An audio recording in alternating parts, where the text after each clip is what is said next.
Hello everybody, Tone Cold Crazy here, back with more album rankings. Today, we're going to do Korn. As always, this is my list, not your list.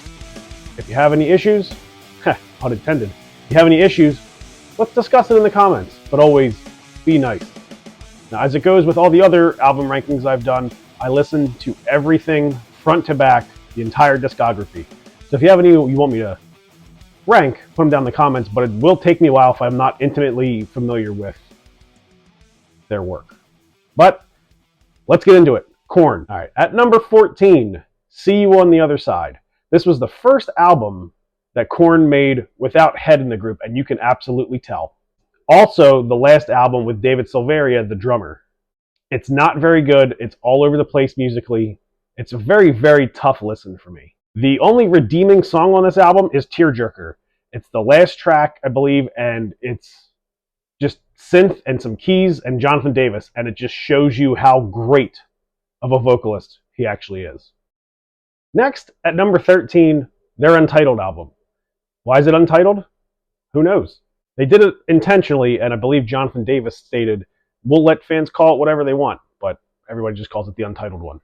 This is the first album since David Silveria left the group, and Korn enlisted the help of Terry Bozzio, who played with Frank Zappa, which is pretty freaking cool, and Brooks Wackerman, who is the drummer for Avenged Sevenfold, along with Jonathan Davis playing drums himself too. It just doesn't sound very good. It's not a good album. There's no way around it. There's not very much guitar on it. It's very electronic sounding. Hold On and Killing Me are the only two that I actually like. The rest of this I could never listen to again. Killing has a really cool intro riff. It's a very syncopated guitar riff. And Ever Be, the second half, has a really neat section, but like I said, beyond that, the rest of the album I could never listen to again and be happy. Next up, at number 12, 2011's The Path of Totality.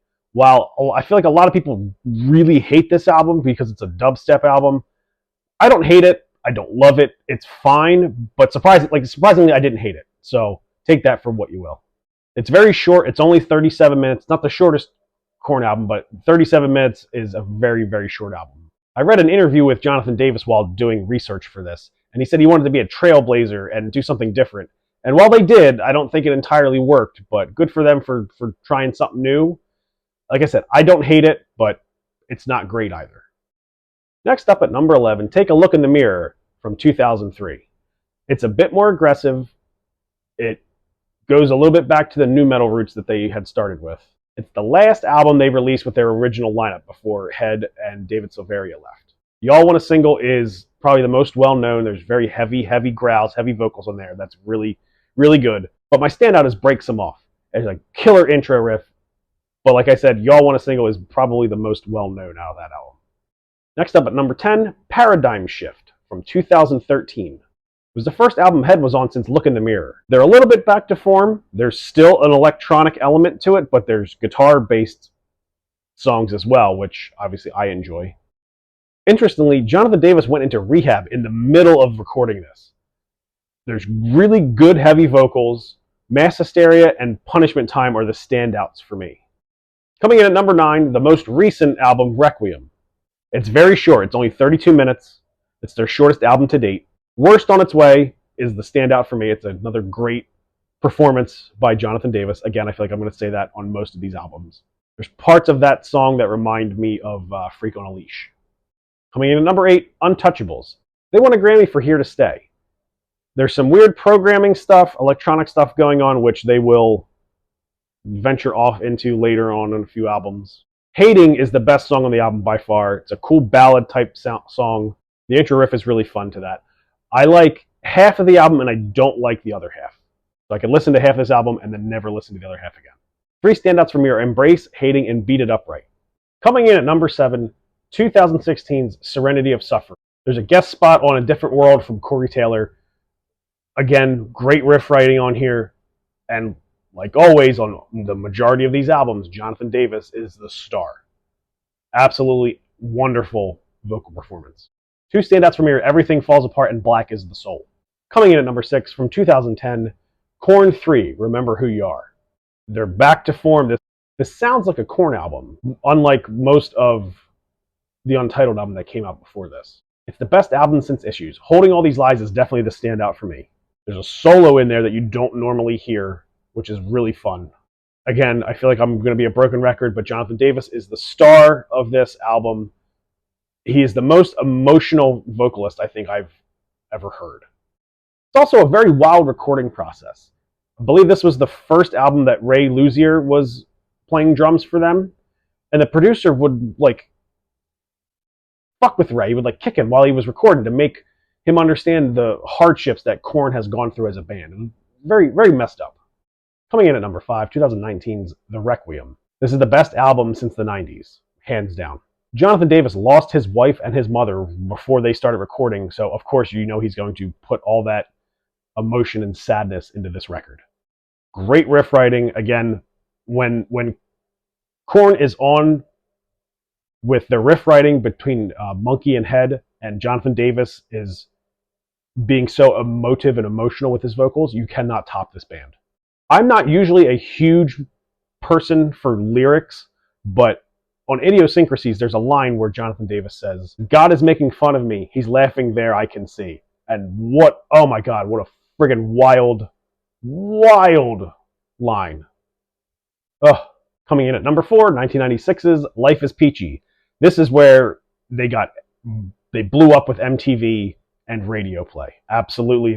Without this album, they wouldn't have not gone to the stratosphere that they went to. They do a cover of an Ice Cube song called Wicked, but the standout for me is ADIDAS, Adidas, All Day I Think About Sex. I do believe after that song came out, they got kind of an endorsement deal with Adidas, because you saw, half the band wearing Adidas tracksuits in the videos and the interviews and live in concert. So that's pretty neat.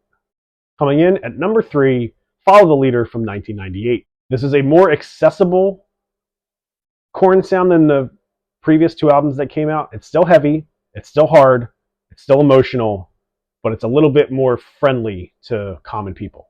Freak on a Leash is the absolute standout. The little bebop and scat thing that Jonathan Davis does in the middle, can't beat that. This got them, again, all over MTV. The video for Freak on a Leash had the little cartoon.